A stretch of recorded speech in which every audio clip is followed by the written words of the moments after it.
Hey guys, it is June 30, and I've been mentioning to you that I was going to give you some better idea of summary writing. So I've created this document for you. Everything that I say tonight will either be on this document, which I'm going to present to you, or it will be in the assignment document. This is our moment to begin writing the summary. That I believe is your second assignment or your third assignment. I will make that clear when I send you guys the assignment. That will either be later on tonight or tomorrow morning. You're writing a summary of the chapter you've been working in, and that chapter is the chapter on race and ethnicity. I can tell you that your summary is going to need to be about 3 to 5 pages long, and I'm going to show you how I expect you to set up your summary. So we're going to scoot on through this document and we're going to go to the end. And at the end of the document, you will see how I have set up the summary writing. Please notice that your name goes in the upper left corner with the date. And I don't think I've given you a due date yet, but I will. So your name and your due date can go there. Notice in the middle, I have named the chapter on, I've given it a name. It has a name, race and ethnicity. Notice I put the name of the author. I don't know if the author's name appears on that chapter, but I want you to look for it. And then, of course, the other information we have about the chapter on race and ethnicity is that it is chapter 11. Now, this is important. You've probably not done this before, but it's a big deal to me. There are a wide variety of reading reasons why I ask you guys to write summaries the way that I'm asking you to do it. Notice, because you've already done some annotation, that here along the left margin, I'm using my cursor to show you the left margin. That is where all of your headings and your subheadings go. You'll recognize this, the social meaning of race and ethnicity. And then, of course, the very first subtitle is race. Notice what I've written. I'm going to read a little bit of it to you. You can read it yourself. You can see that I've done a good job of paraphrasing. You have to paraphrase when you write. So there's a couple of paragraphs under that subtitle, the subtitle on race. And I have said, in paraphrasing, that race is a socially constructed idea about people who share the same genetic traits. There's a diversity of those traits among humans who come from various geographic parts of the world. Humans who lived in warmer climates develop darker skin. Others, who lived in cooler climates have lighter skin. You will be able to tell from having read you have to read the chapter on race and ethnicity. You understand that I'm paraphrasing here. I am not using the same words that the author did, not exactly, but I am maintaining the meaning of what the author has written. Now, if you scroll down a little bit, you'll see that my next subtitle is racial types, because that's the next subtitle in the chapter on race and ethnicity. You will see that I started with the sentence, the concept of race as an invented idea. Of course, I put that in quotations because that's exactly what the author said. It's so important that I felt like I needed to say the word, and I wanted to give credit to the author for saying that word. Diversity was categorized into 3 types. Then scroll down a little further. The next subtitle is a trend towards mixture. What subtitles will do for you in your summary writing is a couple of things. Number 1, it will keep your writing very well organized. Number 2, it gives you breadcrumbs. How should I write a summary? Well, you can write a pretty sensible summary by following the subtitles. And then most importantly, you're going to see this in a moment, by using the subtitles, you can see how each of these ideas is related to the larger meaning. The social meaning of race and ethnicity can only be explained if we talk about race, if we talk about racial types, if we talk about a trend towards mixture. So you can see this is the format. I think it's very straightforward. As always, you guys can post your questions to Blackboard. You've been asking me good questions. You can post your questions to Blackboard and then I will answer them for you. Now, I'm going to leave this alone. Notice it's 12-point font, it's Times New Roman, and it is double spaced. That information will be in your assignment directions. Okay. I think that's my puppy in the other room. All right, she's not really a puppy, but I call her puppy. So this document is called Becoming Adept at Writing Summaries, and I want to quickly take you through these steps. You need to read this entire document carefully. I've made some notes for you. Step number one, if you're going to summarize, is you have to, look what it says, mark your text before you summarize. Oh, isn't that nice? You guys have already marked your text because you've annotated. Annotation is the best way to mark your text. So assuming that you've annotated, and I've seen some of the annotation, looks pretty good. Annotate the chapter on race and ethnicity before you attempt to write a summary. Let's go down to the next item. Item number 2.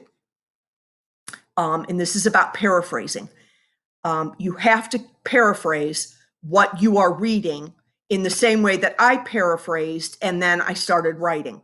You have to be able to paraphrase in order to write a summary. Oh, look, I said here in your textbook, there is a great deal of information about paraphrasing on pages 247, 248, and 249.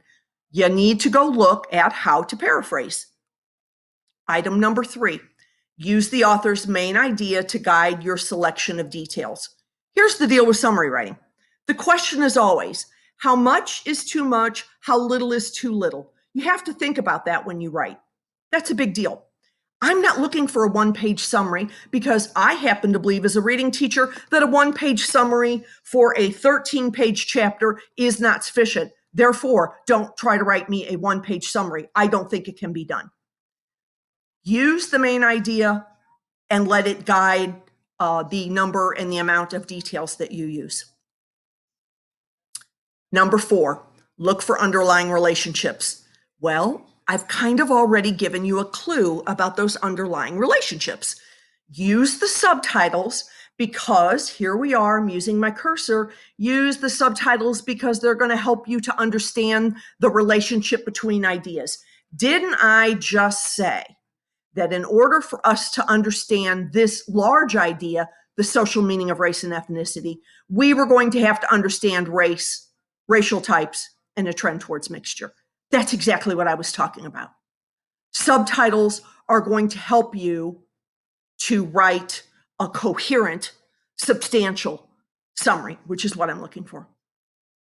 Once you find those relationships, number 4, you maintain those relationships, number 5. And we're talking about relationships between ideas, okay? We're not talking boyfriend, girlfriend. It's not that kind of relationship. Let's scroll to the next page. So let's get right to the point. So I've done a little math over here for you. Notice I'm using my cursor to circle. I call it Petrov's rule of 1/4. It's not really my rule, but I've co-opted it. The rule of 1/4 says if you have a 10-page chapter and I'm asking you to write a summary that is 1/4 the length of the original document, that would mean that you're writing a summary that's about 2.5 pages long. Do the math if you need to on your phone. 1/4 of 10 is 2.5. Therefore, the 13-page, I think it's 13 pages, race and ethnicity means you'll be writing a summary that is about 3 to 5 pages long, and you'll be using the format that I've shown you at the end. Oh, you're welcome. Getting right to the point, again, means how many details do I use? How few details do I use?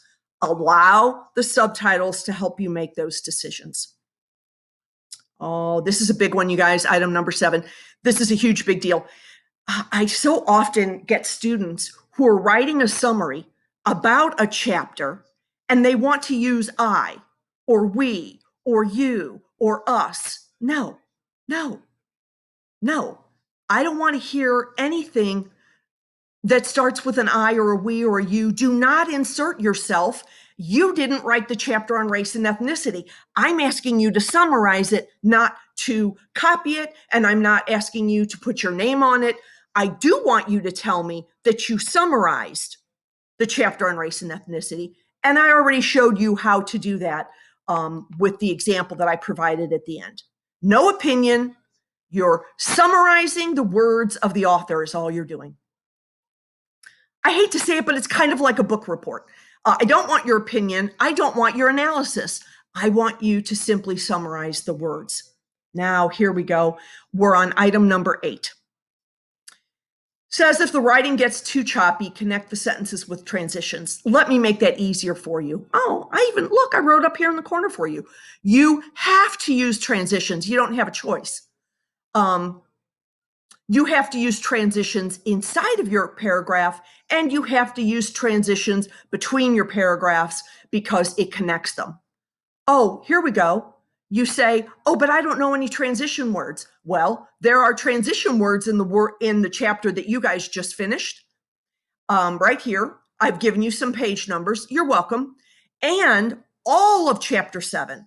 We're going to get to chapter 7. It's a chapter on it's a chapter on patterns of organization. Patterns of organization is going to be very helpful. Hang on, you guys. Sorry. We're not there yet. If you're like, hey, these are not enough transition words for me, give me more transition words, then I'm going to say, go to chapter 7. And then number 9, you have to tell me, what are you summarizing?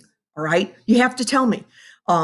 And I've already provided that. Look, I know what you're summarizing because you put the title of the chapter right here.